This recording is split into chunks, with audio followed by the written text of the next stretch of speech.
mendengarkan podcast ini. Selain Tuhan, tidak ada hal lain yang lebih dahsyat dari kekekalan. Tidak ada yang lebih dahsyat dari kekekalan selain Tuhan. Justru Allah dahsyat juga karena Allah adalah Allah yang kekal. Satu hal yang menarik, saudaraku, ternyata suku-suku bangsa di dunia juga memiliki keyakinan adanya kesadaran atau kehidupan di balik kubur. Maka ada ritual-ritual dalam berbagai agama dan kepercayaan suku-suku untuk perjalanan di balik kematian itu. Nah, para penganut skeptisisme, kelompok agnostisisme, itu menolak adanya realitas kekekalan. Mereka anggap sebagai nonsens, omong kosong. Kalau kita mempercayai realitas ini, sebab kita menemukan di Alkitab, Tuhan berbicara mengenai kekekalan. Kalau kita percaya Tuhan, itu berarti kita percaya perkataannya. Kita juga percaya realitas kekekalan ini. Dan makhluk manusia adalah makhluk yang kekal. Itulah sebabnya di Injil Matius pasal 10 ayat 28, Tuhan Yesus mengatakan demikian ini. Mari kita lihat, saudaraku. Matius 10 ayat yang ke-28. Dan janganlah kamu takut kepada mereka yang dapat membunuh tubuh, tetapi yang tidak berkuasa membunuh jiwa. Takutlah terutama kepada Dia yang berkuasa membinasakan baik jiwa maupun tubuh di dalam neraka. Jiwa dan tubuh di dalam neraka, membinasakan. Apolumi, to destroy fully. Dan neraka di sini artinya Gehenna. Gehenna itu artinya the place of everlasting punishment. Atau diterjemahkan dalam bahasa Inggris hell, neraka. Bapak Ibu saudaraku sekalian, ini yang harus menjadi perhatian kita dengan serius. Dan banyak orang yang hari ini mata hati dan pikirannya dibutakan terhadap realitas ini. Anda bisa membayangkan kalau suatu kali Anda menutup mata jasmani atau meninggal dunia, lalu ketika saudara membuka mata di dalam kesadaran abadi itu, ternyata ada kehidupan lagi. Dan orang-orang yang tidak takut akan Tuhan, saudaraku, orang-orang yang akan dibinasakan. Dan pada waktu itu seseorang tidak akan memiliki kesempatan untuk memperbaiki diri dan berdamai dengan Tuhan. Kalau orang menunda-nunda bertobat, orang menunda-nunda untuk berdamai dengan Tuhan, saudara, betapa konyolnya. Berkali-kali berulang-ulang saya katakan bahwa roh yang dimiliki manusia, roh manusia itu roh dari Allah. Dan itu kekal, itu abadi. Ketika Allah mengembuskan nafas hidup kepada sosok tubuh yang terambil dari tanah, manusia menjadi makhluk hidup. Manusia adalah makhluk yang kekal. Saya ingatkan, tidak ada sesuatu yang lebih dahsyat dalam hidup ini lebih dari fakta kekekalan. Anda boleh seorang jagoan, pemberani, tetapi jangan coba-coba saudara melecehkan realitas ini. Karenanya Tuhan Yesus berkata di Matius 16 ayat 26, apa gunanya seseorang memperoleh seluruh dunia tapi kehilangan nyawa? Saya tidak tahu bagaimana menjelaskannya kepada saudara. Nyawa kita hanya 70-80 tahun di bumi ini. Kehidupan kita, kesadaran kita di bumi ini hanya 70-80 tahun. Senikmat-nikmatnya, semaksimal-maksimalnya kita bisa menekuk dan merenggut apa yang ada di bumi ini. kita hanya memilikinya tidak lebih dari 70-80 tahun. Dan kita tahu ini produk yang gagal karena manusia jatuh dalam dosa. Apa gunanya seorang memperoleh seluruh dunia tapi kehilangan nyawanya? Dan apakah yang dapat diberikannya sebagai ganti nyawanya? Artinya ketika seseorang tutup mata dan dia punya kesadaran abadi dan tidak memiliki kesempatan memperbaiki diri dan berdamai dengan Allah, berlaku kalimat ini. Apakah yang dapat diberikan sebagai ganti nyawanya? Jadi ingat bahwa mati bukan seperti orang tidur, saudaraku. Kematian itu tidak mengakhiri kesadaran manusia. Dengan keberadaan manusia sebagai makhluk kekal, maka manusia harus bertanggung jawab atas pilihan dan keputusan-keputusannya.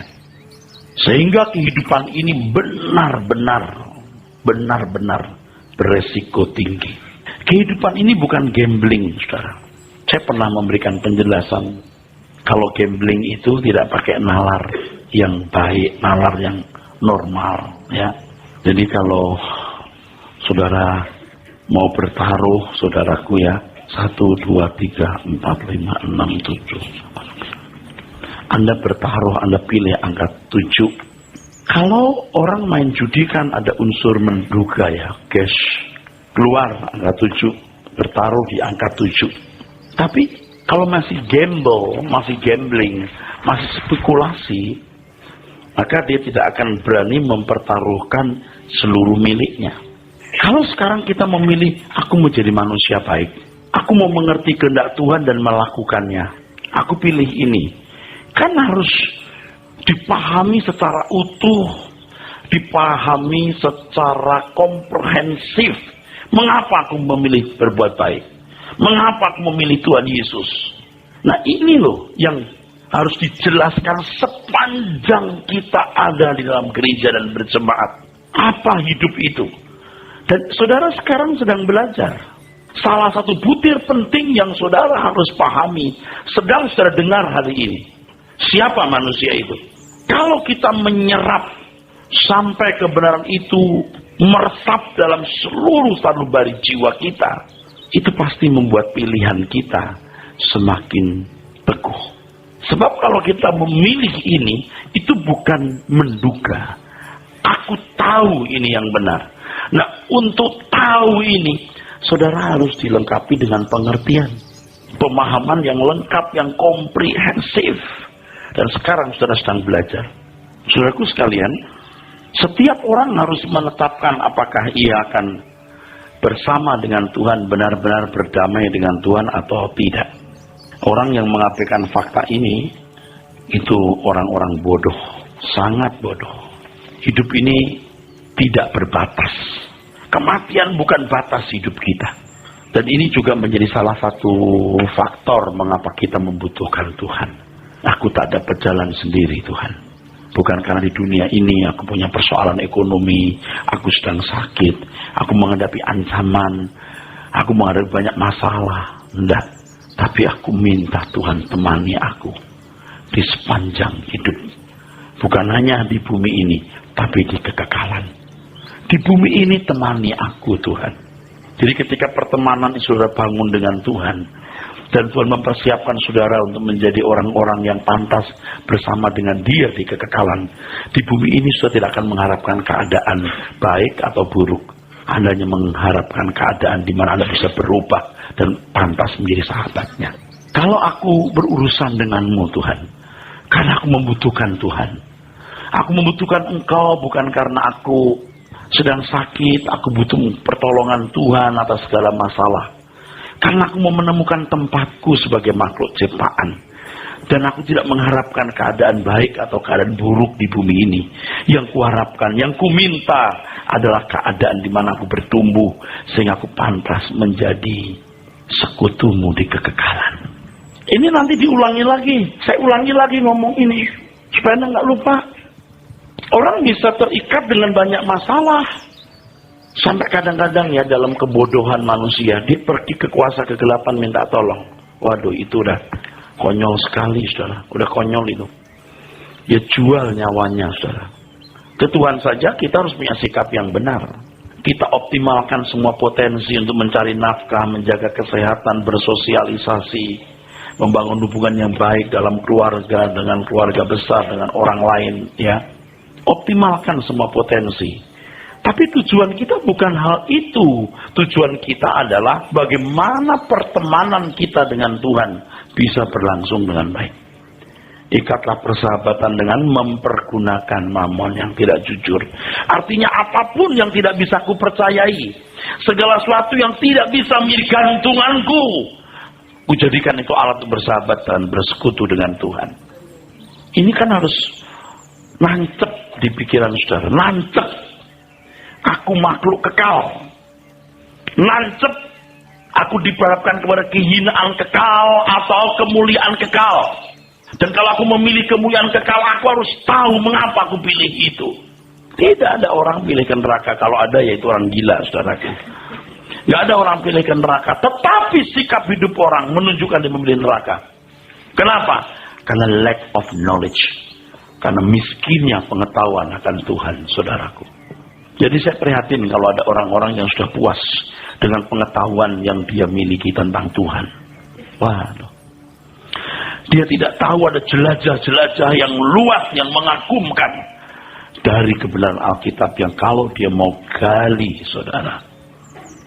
Kalau Anda tidak mampu menggalinya karena perlu sarana, perlu kelengkapan, perlu tools yang lengkap, biar saya yang mencarikannya. Itu tanggung jawab saya untuk memenuhi apa yang Tuhan Yesus perintahkan, beri makan domba-dombaku. Anda bisa bayangkan orang-orang yang tidak peduli Tuhan, jelek dia mati, ternyata kekal. Tragis, saudara. Tragis. Oleh karena dalam hidup ini kita berhadapan dengan Tuhan yang tidak terbatas, maka kita diperhadapkan pula kepada hal-hal yang tidak terbatas pula. Manusia diperhadapkan kepada hidup yang dihujani anugerah yang tidak terbatas atau laknat yang tidak terbatas. Kita menghadapi Allah yang tidak terbatas. Kita diperhadapkan kepada hal-hal yang tidak terbatas. Anugerah yang tidak terbatas. Rahmat yang tidak terbatas atau laknat. Kutuk yang tidak terbatas. Hidup ini kita diperhadapkan kepada manis yang tidak terbatas atau pahit yang tidak terbatas. Seseorang bisa dipakai Tuhan tak terbatas, tapi juga bisa dipakai setan tanpa batas. Nah, setan dalam kelicikannya itu bisa membuat orang seakan-akan dipakai Tuhan, padahal dia dipakai setan. Seakan-akan dia benar menuju jalan keselamatan, padahal tidak. Bagaimana bisa tahu? Pengetahuan yang benar akan firman. Pengetahuan yang benar akan firman, saudara. Menyadari hal ini, saudaraku, maka kita perlu mendengar apa yang dikatakan oleh Paulus dalam Efesus pasal 5 ayat 15 sampai 17. Silakan baca. Karena itu perhatikanlah dengan saksama bagaimana kamu hidup. Bagaimana orang memperhatikan dia hidup? Enggak, banyak orang enggak perhatikan bagaimana dia hidup. Yang diperhatikan itu lingkungannya dan sesuatu yang menjadi objek tujuan dan keinginannya terpenuhi. Terus. Janganlah seperti orang bebal, tetapi seperti orang arif. Dan pergunakanlah waktu yang ada, karena hari-hari ini adalah jahat. Sebab itu janganlah kamu bodoh, tetapi usahakanlah supaya kamu mengerti kehendak Tuhan. Saya kira banyak di antara kita yang nggak ngerti kehendak Tuhan itu apa. Tapi tenang saja, karena Tuhan seperti sosok yang ada di kamar gelap yang tidak terjangkau. Dan tidak punya perasaan krisis bahwa dia tidak mengenal Tuhannya itu. Tidak punya perasaan krisis. Bapak Ibu, saya jujur. Saya hari ini sudah jadi pengajar, jadi pendeta. Saya masih belum puas. Saya belum puas atas apa yang telah saya raih dalam kaitannya menemukan Tuhan. Menemukan Tuhan itu bukan di gereja saja. Di gereja itu menstimulat. Maka firman harus benar, puji-pujian harus benar. Orang itu bisa merasakan sungguh kehadiran Tuhan. Mesti. Kebenaran itu harus benar-benar benar, murni. Nah, kita menemukan Tuhan itu lewat pengalaman hidup. Tuhan pasti hadir di pengalaman hidup saudara. Orang harus haus dan lapar akan kebenaran, artinya rindu menemukan Tuhan. Ya memang kita pada waktu memulai mau menemukan Tuhan, Tuhan seperti tidak ada, saudara. Tapi nanti kita akan menemukan. Dalam kesaksian batin kita, kita tahu bagaimana Tuhan bergerak di dalam hidup kita. Sehingga saudara bisa berkata, Tuhanku benar-benar hidup. Allahku itu ada, nyata. Nah itu tidak akan bisa terhapus. Dan orang yang sungguh-sungguh menemukan itu, hidupnya pasti berubah. Pasti berubah. Justru lewat pengalaman hidup. Orang merajut pengenalan akan Tuhan lewat pengalaman hidup. Kenapa kita harus serius begitu? Karena kita makhluk kekal. Kita mau menemukan Tuhan sebelum kita mati. Kita mau mengerti kehendak Tuhan sebelum kita mati. Saya belum puas dengan apa yang telah saya raih. Sungguh saya belum puas, saudara. Dan memang tidak akan pernah puas, karena kita akan terus haus dan lapar akan kebenaran. Banyak hal yang pasti saudara anggap lebih berharga dari Tuhan. Sehingga saudara tidak sungguh-sungguh teliti memperhatikan. Tidak sungguh-sungguh teliti memperhatikan kehadiran Tuhan dalam hidup saudara, yang di dalamnya Tuhan mau mengajarkan bagaimana berperilaku di hadapan Tuhan, bagaimana berdamai dengan Tuhan, bagaimana menjadi sekutu Tuhan. Sekutu Tuhan. Dan kalau saya mau jujur ya saudaraku, saya jarang menemukan orang yang serius dari sekutu Tuhan. Banyak orang benar-benar baik, tapi tidak serius menjadi sekutu Tuhan. Karena tidak mengenal lengkap dan komprehensif. Pengenalannya akan Tuhan itu miskin, saudara. Itu belum lagi kalau membedakan antara pendeta dan jemaat, imam dan awam. Wah, yang VIP dan kelas geladak. Ini membuat saudara jadi kurang yakin bahwa saudara juga bisa menemukan Tuhan dalam hidup saudara.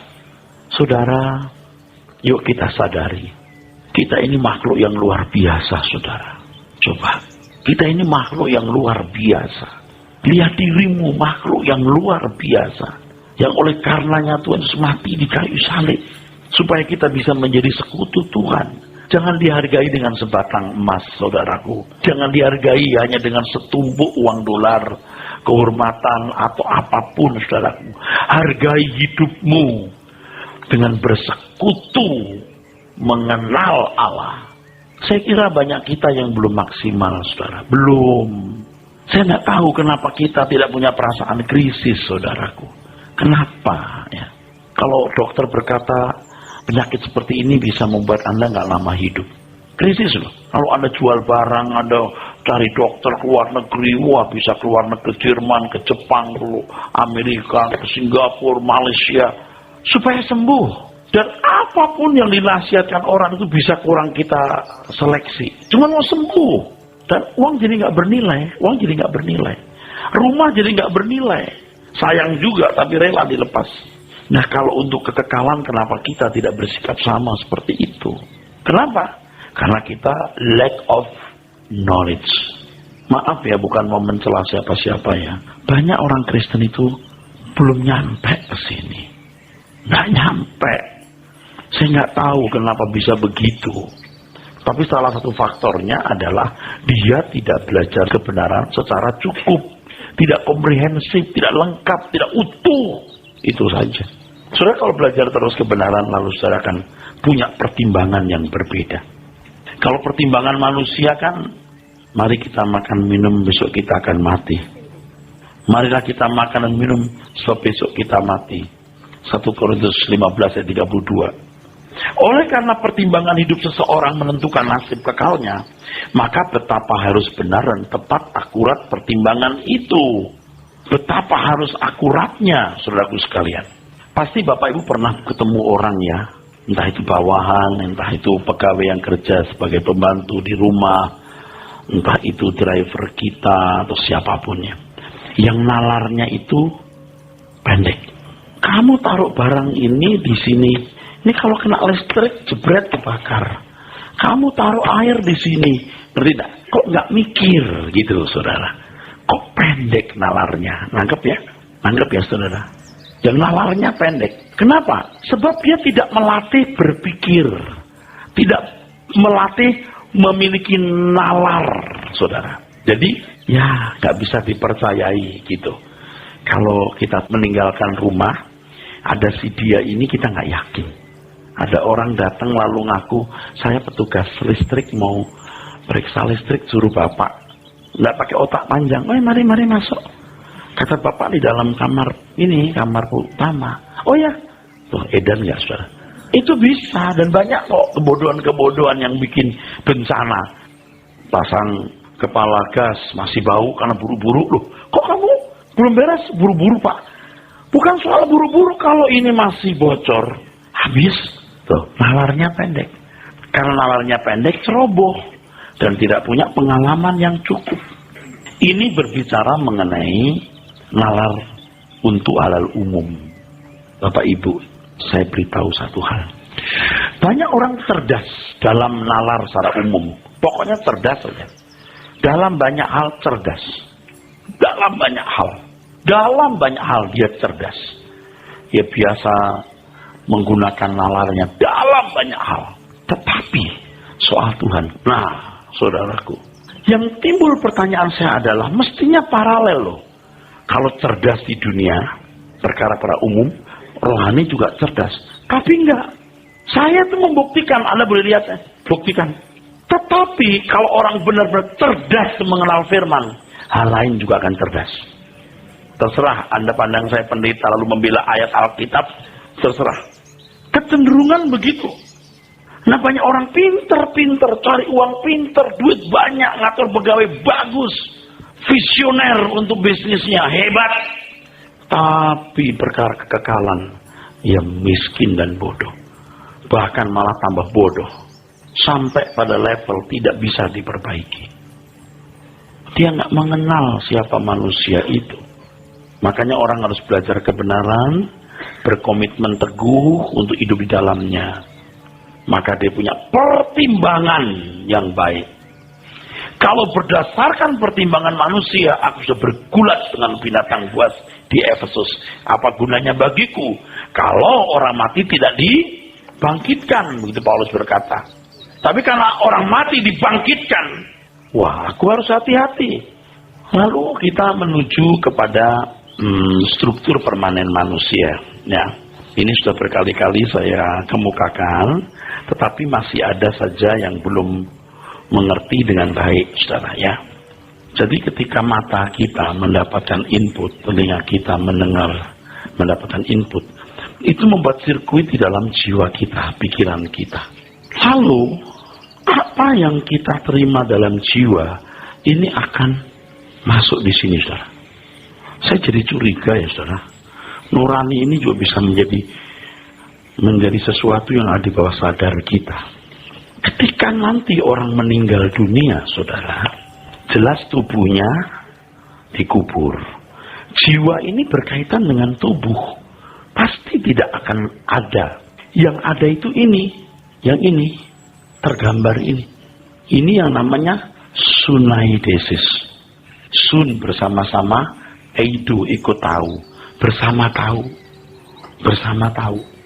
Ini sama dengan phroneo. Apa yang kita dengar, kita lihat, membangun konsep, itu mengukir sunaidesis, nurani. Kalau sudah sampai di sini, sulit diubah. Sulit, bukan tidak bisa, sulit. Tapi kalau dalam kurun waktu yang lama, tidak bisa diubah. Ini loh harta abadi kita di sini, saudara. Harta abadi manusia itu di sini. Makanya kita yang sudah rusak selama bertahun-tahun, puluhan tahun, kita kerja keras. Kita mengejar ketinggalan kita. Kita mengejar ketinggalan kita, saudara. Kita mengejar ketinggalan kita. Bagaimana ngerubah ini? Kita terus mendengar yang baik. Lalu guratan di dalam roh kita ini berubah. Dan itu tanggung jawab manusia. Tanggung jawab manusia. Ini tidak bisa berubah secara mujizat. Nggak bisa. Tuhan ubahkan hidupku lalu berubah. Nggak bisa. Saudara bertobat, lalu punya komitmen, aku mau berubah. Wah, tiap hari baca Alkitab, tiap hari ke gereja, 1 bulan. Belum tentu perubahannya signifikan. Belum tentu. Ini membutuhkan waktu panjang, pengendapan terus. Makanya kalau kita ketemu orang yang nggak bisa diubah karena sudah terlalu lama salah, terus terang kita kadang-kadang juga udah putus asa. Ya, udah nggak bisa ini. Nanti kalau di langit baru bumi baru, saudaraku, roh manusia diberi tubuh. Ini kerangka berpikir yang paling sederhana, yang implikasinya jelas. Jadi penjelasan ini implikatif, bukan sekedar oh gitu, enggak. Normatif. Anda harus tertantang ini untuk merubah ini. Jadi kalau sudah duniawi, ini warnanya sudah tertentu, wah saudara, sulit diubah. Yang memprihatinkan adalah ketika seseorang merasa dirinya baik karena dia rajin ke gereja atau bergereja, dia punya nalar-nalar Kristiani, dia punya nasihat-nasihat Kristiani, punya.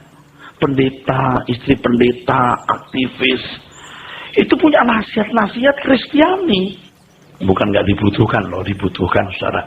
Kita hidup bermasyarakat, kita perlu manajemen, perlu dengar. Tapi yang satu ini beda. Tidak sama persis maksud saya.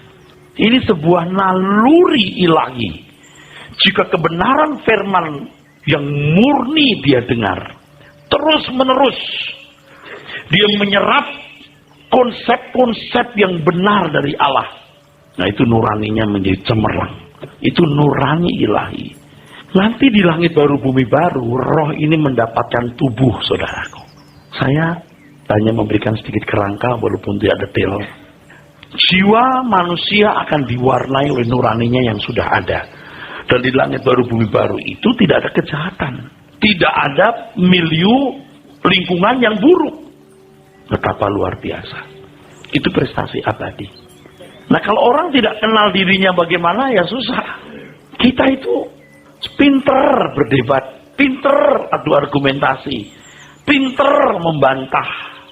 Coba dengan jujur bertanya, Tuhan, nuraniku ini nurani yang ilahi enggak? Sesuai pikiranmu dan perasaanmu enggak? Karena begini saudara, ya. Karena begini saudara. Kalau yang didengar itu sesuatu yang keliru, lihat warnanya saudara. Beda dengan ini. Nah, beda nih. Nah, orang itu tidak kenal. Kenapa tidak kenal bagaimana kualitas nuraninya, sunaidesisnya? Karena tidak mengenal kebenaran, lack of knowledge. Alkitab mengatakan, hendaklah kamu dalam hidup bersama menaruh pikiran dan perasaan yang terdapat juga dalam Kristus Yesus. Saya tidak bisa menguraikan binatang bagaimana, dan saya kira binatang tidak sama seperti ini. Sama sekali tidak sama. Binatang tidak punya roh. Binatang bisa punya jiwa. Jiwa binatang. Kesadaran binatang. Saudara, kesadaran manusia. Dan manusia punya roh. Makanya kalau Alkitab berkata roh manusia pelita Tuhan, maksudnya adalah bagaimana kebenaran yang kita dengar itu membuat kita punya nurani yang baik. Mengerti kehendak Tuhan, apa yang baik, yang berkenan, dan yang sempurna. Kalau kalimat lainnya, punya nurani, punya insting. Ini kehendak Tuhan, ini tidak. Tidak bisa dihitung secara matematik. Ambil keputusan ini, oh bagus, mesti begini, mesti begitu. Dengan nalar umum bisa. Tetapi saudaraku, tingkat kecerdasan yang Tuhan kehendaki itu bukan hanya kecerdasan nalar umum, tapi kecerdasan untuk mengerti pikiran perasaan Tuhan. Amin. Oh ini pekerjaan berat saudaraku.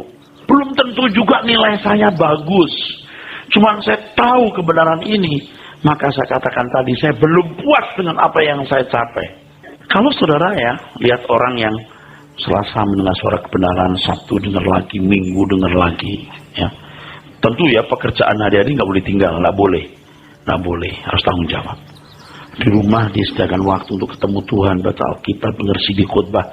Anda pikirkan orang-orangnya ekstrim. Itu standar. Kalau you lihat kekekalan, itu standar. Kalau bisa lebih ekstrim dari itu, kita mau lebih ekstrim. Untuk merubah warna nurani. Anda belum ekstrim. Wah, yang didengar lebih banyak dari dunia. Infotainment lah, apalah, waduh. Lihat dunia dengan segala keindahannya ini. Makanya banyak orang menoleh ke belakang. Nah kalau saudara mengerti kebenaran itu cukup, Anda memahami secara komprehensif dan terus bertumbuh, nurani itu diwarnai oleh kebenaran itu, sunaidesis saudara, ikut tahu apa yang jiwa tahu, betul? Ngerti? Sunaidesis itu sun bersama, eido tahu, ikut tahu. Tidak mungkin nuraninya ngomong A, ini jiwa loh saudara, ini jiwa loh, betul? Jiwanya ngomong A, ini ngomong B, tidak mungkin. Ini A, ini pasti A, tapi kalau sampai di sini udah jadi nurani, udah tidak bisa dirubah dengan gampang, sampai tidak bisa diubah. Kalau saudara sudah mendengar firman terus secara komprehensif tadi, nurani saudara betul-betul diwarnai dengan warna yang benar, Anda nggak menoleh ke belakang, Anda lihat langit baru, bumi baru, Anda terus melangkah ke depan, tidak menoleh. Nah, di sini kekal, roh itu kekal. Saya menggambarkan begini saudaraku, ketika Tuhan Yesus dihadirkan di bumi, itu kan rohnya roh Allah anak, amin, roh Allah anak, betul, tubuhnya dari Maria. Nurani Tuhan Yesus pun juga dibangun lewat pergumulan panjang di bumi ini. Nah, Tuhan Yesus menang, dia punya nurani Allah anak, dan membuktikan saudaraku, iblis salah, iblis keliru. Sayang ya, saya tidak tahu bagaimana menggambarkannya, tapi pakai cara lain aja ya saudara. Begini saudara, ingat soal corpus delicti, Tuhan Yesus pun juga belajar Talmud. Maka dia berkata, firman Allah berkata, itu bukan karena dia Allah, karena dia belajar. Wah, ini kalau ngomong begini saya mesti membuktikan kepada saudara bahwa Tuhan Yesus betul-betul mengosongkan diri. Kalau Tuhan bisa buat mujizat bukan karena dia Allah, karena kasih karunia, karena karunia roh saudara ya. Oke. Jadi ketika Tuhan Yesus belajar di dunia ini, nol kesadarannya. Dia mendengar, dia membangun sirkuit juga di sini. Nah, bagaimana Tuhan Yesus membangun nurani sampai nurani ini punya warna yang membuktikan iblis salah? Kan mestinya yang dikehendaki oleh Bapak di surga itu warna ini misalnya ya. Warna ini, hijau. Ini hijau warnanya ya. Tapi iblis itu milih warna biru untuk membuktikan kamu salah, mesti kamu begini. Nah, Tuhan Yesus pasti bergumul bagaimana dia bisa mewarnai nuraninya dengan warna tertentu sampai membuktikan ini salah, mesti begini. Kalau pakai angka bisa ya. Ini misalnya 100 ya. Ini min 100 gitu. Bagaimana bisa dapat nilai 100 di sini? Kalau membuktikan mestinya nilainya begini, bukan begini. Di sini nih. Untuk membuktikan kesalahan iblis menjadi corpus delicti, kelakuan baik seperti Tuhan Yesus.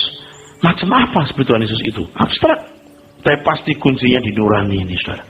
Makanya Tuhan berkata, kuduskan mereka dalam kebenaran. Terus, firman-Mu kebenaran. Itu firman itu tidak otomatis. Ada orang yang berdoa begini, Tuhan kami mau makan, berkatilah makan minum ini. Kuduskan dengan firman-Mu. Wah, saya tidak tahu bagaimana cara makan dikuduskan sama firman. Itu dulu bapak-bapak pendeta kita kalau doa begitu.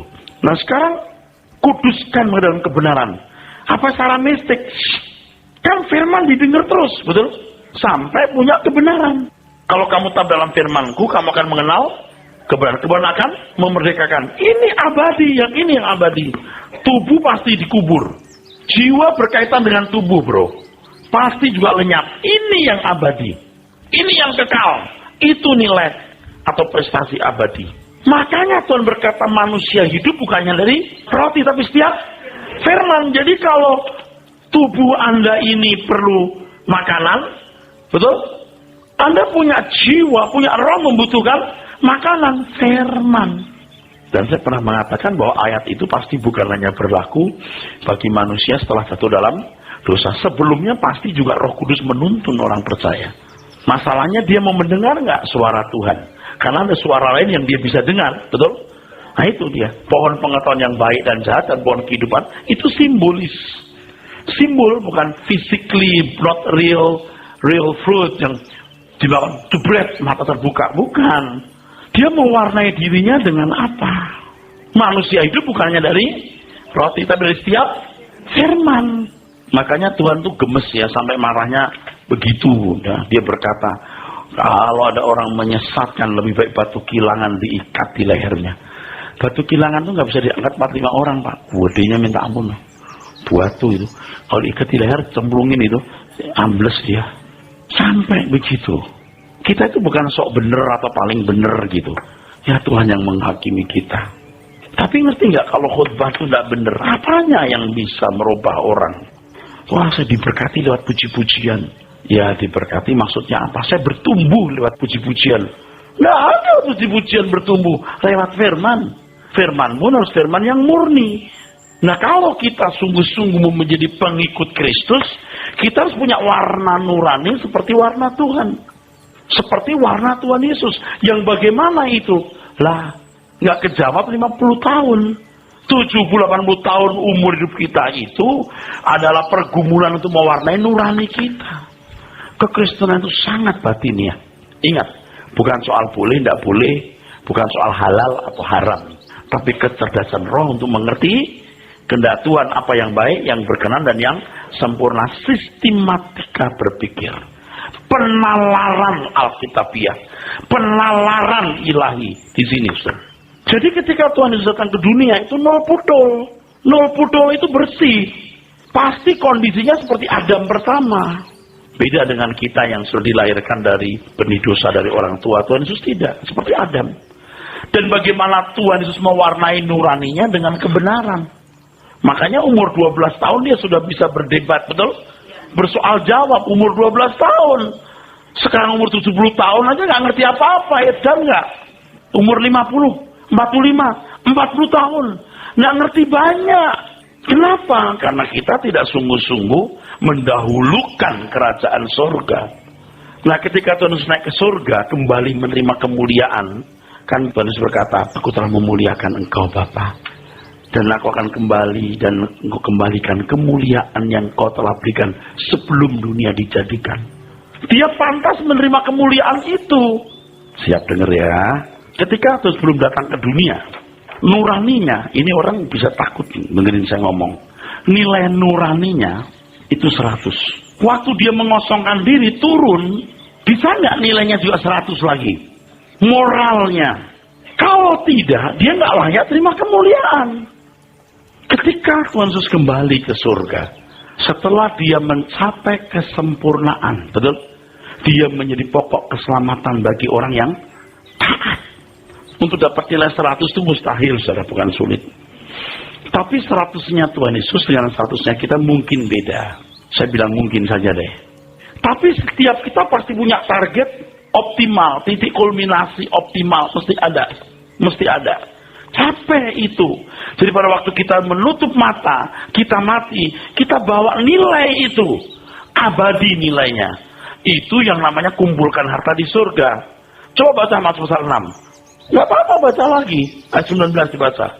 Janganlah kamu mengumpulkan harta di bumi. Jangan. Udah jelas ya. Jangan. Terus? Di bumi ngengat dan karat merusakannya. Dan pencuri membongkar serta mencurinya. Ya. Tetapi kumpulkanlah bagimu harta di sorga. Di sorga ngengat dan karat tidak merusakannya. Dan pencuri tidak membongkar serta mencurinya. Karena di mana hartamu berada, di situ juga hatimu berada. Terus? Mata. Adalah... Tuh.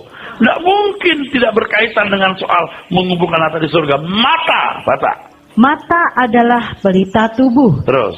Jika matamu baik, teranglah seluruh tubuhmu. Jika matamu jahat, gelaplah seluruh tubuhmu. Oke. Pernahkah sudah ketemu orang yang tidak bisa tidak nyolong? Oh itu kleptomania Pak. Iya ada yang begitu. Tapi ada orang yang memang biasa nyolong. Dan saya sudah pernah ketemu orang kayak begitu. Saya tolong orang, saya selamatkan, saya kasih kerjaan. Dari handphone dicolong, komputer dalamnya diambil. Dan loh, dia bisa buat komputer diambil di barang apa di komputer. Waduh saudara, lu udah dikasih peringatan 1, 2, tetap nyolong. Kalau matamu gelap-gelaplah seluruh tubuhmu. Saya mau nanya jujur. Jujur ya, Anda nyaris nggak bisa tidak duniawi. Nyaris tidak bisa tidak duniawi. Kenapa? Karena matamu udah salah. Merubah itu, saya saja udah nyaris nggak bisa. Waduh, saudara. Makanya saya maklum kalau saudara itu duniawi itu maklum. Tapi saya nggak setuju. Tapi ya mengertilah. Memang berat ini. Artinya tidak menuntut banyak. Ya nggak bisa. Karena matamu sudah gelap, gelaplah seluruh tubuhmu. Coba saya nanya lagi. Bagi saudara, surga itu kan kayak ketutup tembok tebal, ya kan? Anda belum menembus. Saya sedang mau menembus dan sedang menembus. Belum jelas, belum. Yang lagu-lagunya kematian surga terus kayaknya belum nembus, jeleng gitu loh. Karena sudah sekian lama kita biasa melihat apa yang kelihatan di bumi. Mata adalah pelita tubuh. Kalau matamu terang, teranglah seluruh tubuhmu. Kalau matamu gelap, gelaplah. Tapi saya bersyukur saya menembus terus nih. Ke depan saya pasti lebih baik. Kemarin kurang baik atau tidak baik. Tapi ke depan saya pasti lebih baik. Saya harus jujur. Saya tidak boleh salah. Biarpun saya miskin, saya tidak boleh menyusahkan orang. Itu komitmen. Biar saya nggak punya apa-apa, saya tidak boleh menggunakan uang orang, apalagi uang pekerjaan Tuhan. Wah, itu strict. Saya atur, saya paksa diri saya untuk benar. Aku berat menggunakan uangku sesuka-sukaku, tapi aku memilih untuk bertanya kepada Tuhan, apa yang harus kulakukan dengan uangku ini. Nanti kita ke surga, saudaraku. Nilainya ini nilai abadi. Kalau waktu kita kuliah dulu, ujian akhir semester, betapa mahalnya menit-menit sebelum ujian. Jam 5 pagi bangun baca, di jalan baca. Teneng, masih begini. Guru Anda masih buka begini. Tutup, soal buku tutup. Kita mengejar apa yang bisa dikejar, betul? Nah, kenapa kita tidak mengejar seperti itu? Sebelum semua kesempatan hilang. Karena kalau lagu itu, inilah yang ku punya hati sebagai, ngerti nggak, sebagai hamba Tuhan Yesus dong, seperti Tuhan Yesus dong, mengosongkan diri dong, seperti anggur tercurah terpecah dong, betul? Itu diganti dengan pakai jas, pakai dasi, khotbah. Hati seorang hamba itu, coba lihat, itu diganti pakai baju, pakai jas, khotbah, atau pakai baju rapi, pakai jas, pakai dasi, lalu melakukan kegiatan gereja. Hati sebagai hamba, coba. Ukurannya begitu sesat. Nangkep saudara?